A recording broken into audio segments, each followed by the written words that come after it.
One thing, and God says the attitude of his people must be in this hour, that when I pray, he answers. Amen. Amen.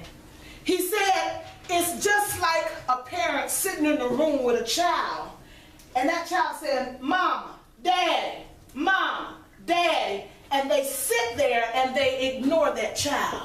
Amen. Come on. He says, and that child keeps calling until they get frustrated, and then finally they just stop because they know that they're going to be ignored. But God says he doesn't ignore you. Amen. Amen. He's in that same room, because wherever you are, that's where he is. Amen. Come on here, I want to encourage y'all today. Amen. You got to know whatever the case is, my daddy is there. Amen. Come on here, amen. Amen. There ain't no case that my daddy can't handle. Amen. Amen. Amen. But what I love about him, he's not like that parent that ignore his child. Amen. And that child may call several times. Amen. Come on here. I know that when I call him, he answers me. Amen. He says, and this must be the mentality of his people in this hour. Now, there are extenuating circumstances, and those circumstances are such that we ain't living so God answers. Amen. And we scared if God answers us. Amen. Come on here. Amen. But if we know that we are children of the Most High God, you got to know that God hears you. Yes. Amen. Do y'all know God hears you? Yes. Who in here Amen. that don't know that God hears them? Amen. You got to know that he hears you. So this is what David said. Verse 1, he says, I waited patiently. Amen. Amen. David said, I didn't get in a hurry. See, one thing that you got to understand in answer prayer, you got to learn how to wait on God. Amen. Come on here. Amen. He said, I waited patiently and expectantly. Amen. Come on here. Amen. Amen. For the Lord. And look what happened.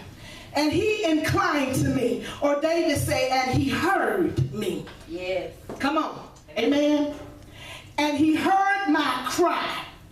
Every time that you pray, amen, out of a sincere heart, every time. Now, it doesn't matter. God taught me this. It doesn't matter of the position in which you take. Amen. Some of us want to be religious, and the devil told us that we can't get down on our knees and pray. It's worthless. Amen. God don't hear you. God doesn't care about the position, amen, that you pray in. He cares about the position of your heart. Amen. You can sit down and pray. Come on, Amen. you can lay down and pray. You can Amen. get on your knees and pray. You can walk and pray. Amen. Come on here. Amen. You can crawl and pray if you want to. Amen. Amen. As long as the position of your heart is in the right place. Amen. Amen. Amen. For a long time, I wouldn't pray. Come on. Because my circumstances did not afford me to get on my knees. Amen. Amen. Amen.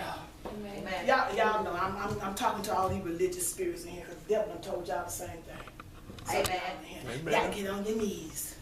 And so he cheats you, because you think that, you know, every time, and although it is an ideal place to pray from, but don't let that keep you from entering into. If you can't get on your knees, then you sit. Amen. Come on here. Amen. If you can't sit, then walk. Amen. Come on here. Come on here. Amen. Amen. But regardless of what position you find yourself in, let it be real from the heart. And this is what he told me. He says the position in which you pray is not as important as the sincerity from which you pray. Amen. Amen. Amen. You can pray a whole hour and ain't saying nothing. Amen. Come on here. Amen. You just did something because you thought God was going to hear you, because you prayed that whole hour of prayer. A person could come in and pray 15 minutes, but be so sincere. Amen. And God says, I hear that person that prayed that 15 minutes with that sincerity of prayer quicker than I will hear that one that prayed, you know, thinking that he religious.